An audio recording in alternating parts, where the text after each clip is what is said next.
కాళేశ్వరం విచారణ ఓకే. మరి రైతుల పరిస్థితి ఏంటి? ఇప్పుడు తెలంగాణలో పొలిటికల్ సర్కిల్‌లో ఈటెల రాజేందర్ చేసిన వ్యాఖ్యలు తెగ హల్చలైతా ఉన్నాయి. కన్నపల్లి పంప్ హౌస్‌లో వ్యవహారంలో రేవంత్ రెడ్డి ప్రభుత్వం పంతానికి పోతుందని ఆయన మండిపడ్డారు. హైదరాబాద్‌కి తాగునీరు, తెలంగాణకి సాగునీరు కావాలంటే భేషజాలకు పోకుండా కన్నపల్లి పంప్ హౌస్ సంబంధించిన మోటార్లు ఆన్ చేయాలని ప్రభుత్వానికి సూచించారు. అదేవిధంగా తప్పుడు చేసిన వాళ్ళకి శిక్షించాల్సిన ఉద్దేశం మంచిదే. అయితే ఆ పేరుతో ప్రజల్ని ఇబ్బంది పెట్టొద్దని ఆయన కోరారు. కాళేశ్వరం కన్నెపల్లి పంప్ హౌస్ చుట్టూ రాష్ట్రంలోనే బీఆర్ఎస్ కాంగ్రెస్ మధ్యలో మాటల యుద్ధం కొనసాగుతూ ఉంది.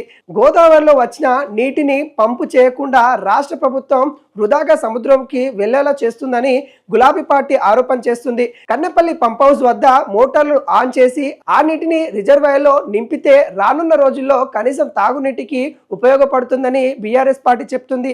ఇదే వాదనని బీజేపీ నేత మల్కాజ్గిరి ఎంపీ ఈటెల రాజేందర్ సమర్థిస్తా ఉన్నారు.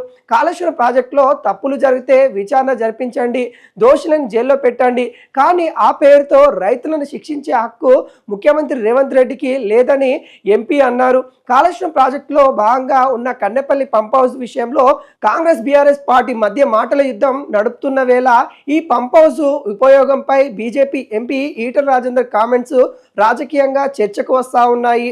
ముఖ్యంగా ఈ సంబంధించిన అంశాలపైన ముఖ్యంగా కన్నెపల్లికి సంబంధించిన నీటి వినియోగం తీసుకోవాలని, ఎలాంటి సమయంలో భేషజాలకి పోకుండా ఉండాలి అన్నట్టుగా సీఎం రేవంత్ రెడ్డికి సూచిస్తూ ఉన్నారు.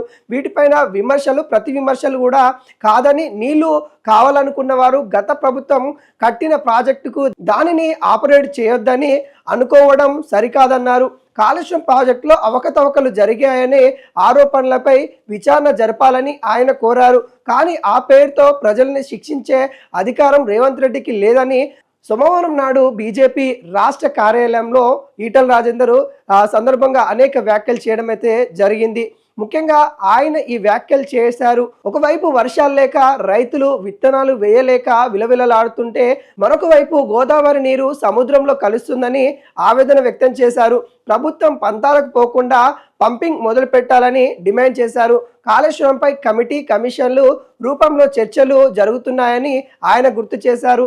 అవన్నీ పక్కన పెడితే కన్నపల్లిలో ఉన్న అన్నారం, సుందిల్ల, ఎల్లంపల్లి డ్యాములు పంపు హౌస్ పూర్తి స్థాయిలో పనిచేస్తున్నాయన్నారు.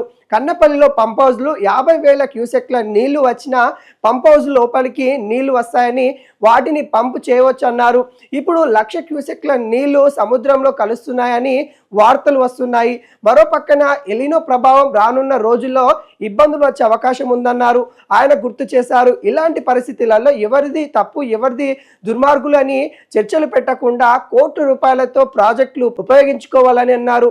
వర్షాలు లేక రైతులు విత్తనాలు కూడా వేసుకోలేని పరిస్థితి ఉందన్నారు. హైదరాబాద్ లాంటి నగరాలు తాగే నీటి కోసం కృష్ణా, గోదావరి మీదుగానే ఆధారపడి ఉన్నాయని, వెంటనే నీళ్ళని పంపు చేయాలని డిమాండ్ చేశారు. మేడిగడ్డతో పాటు సంబంధం లేకుండా కన్నపల్లిలో నుంచి గోదావరి నీటిని లిఫ్ట్ చేయాలని బీఆర్ఎస్ చెప్తుంది. ఈ నీళ్ళని ఇవ్వకుండానే రైతులకి కాంగ్రెస్ సర్కార్ ఇబ్బంది పెడుతుందని BRS party working president KTR అన్నారు. కన్నపల్లి నుంచి నీటి విడుదల చేస్తే లక్షల ఎకరాలకి నీళ్లు ఇవ్వవచ్చని తెలిపారు. వ్యవసాయానికి నీళ్లు ఇవ్వడమే ఉద్దేశం ఈ ప్రభుత్వానికి లేదని మండిపడ్డారు. కన్నపల్లి పంప్ హౌస్ సందర్శించిన అనంతరం కేటీఆర్ మీడియాతో మాట్లాడుతూ ప్రభుత్వం చేతగానితనం కప్పిపుచ్చుకోవడానికే ఈ తంతు ఆడుతుందని అనేక విధాలుగా మండిపడ్డారు. కన్నపల్లి నుంచి నీటిని వృధాగా సముద్రంలోకి పోతుందని కేటీఆర్ తెలిపారు. కన్నపల్లి నుంచి నీటిని లిఫ్ట్ చేసి రిజర్వాయర్లో నింపాలని ఆ పార్టీ కోరుతుంది. ఈ వాదనలు ఈటెల రాజేందర్ మద్దతు పలికారు. ఇదిలా ఉంటే బీజేపీ రాష్ట్ర అధ్యక్షులు ఎన్ రామచంద్రరావు కన్నెపల్లి విషయంలో బీఆర్ఎస్ కాంగ్రెస్ మధ్య మాటల యుద్ధంపై మండిపడ్డారు. ఈ రెండు పార్టీలు డ్రామాలు చేస్తున్నాయని ఆయన మండిపడ్డారు. మరొక వైపు మరి ఎన్డీఏ రిపోర్టు ఆధారంగా 3 బరాజాలు రిపేర్ చేయకుండానే ప్రభుత్వం ప్రజలకి రైతులకి ఇబ్బంది పెడుతుందని ఆయన విమర్శించారు. అప్పట్లో కాళేశ్వరం ప్రాజెక్టు బీఆర్ఎస్ కు ఏటీఎంగా మారిందని ఆయన ఆరోపించారు. ప్రాణహిత ప్రాజెక్టుల పేరుతో కాంగ్రెస్ మరో ఏటీఎంకి శ్రీకారం చుడుతుందని ఆయన ఆరోపించారు. గత ఏడాది కాళేశ్వరం ప్రాజెక్టుపై పీసీ ఘోష్ కమిషన్ ఎదుట విచారణకి హాజరైన సమయంలో ఈటెల రాజేందర్ మీడియాతో మాట్లాడారు. కమిషన్ ముందు ఇచ్చిన వాగ్మూలం గురించి గురించి ఆయన వివరించారు. అయితే బీఆర్ఎస్ పార్టీ చీఫ్ కేసీఆర్ మాజీ మంత్రి హరీష్ రావు తరహాలోనే ఈటల రాజేందర్ కమిషనర్ కి వాగ్మూలం ఇచ్చారని అప్పట్లో కాంగ్రెస్ ఆరోపణలు చేసింది. బీఆర్ఎస్ కు సపోర్ట్ చేసేలా మాజీ మంత్రి ఈటల వ్యాఖ్యలున్నాయని అస్సాం పార్టీ విమర్శలకు ఎక్కుపెడుతుంది.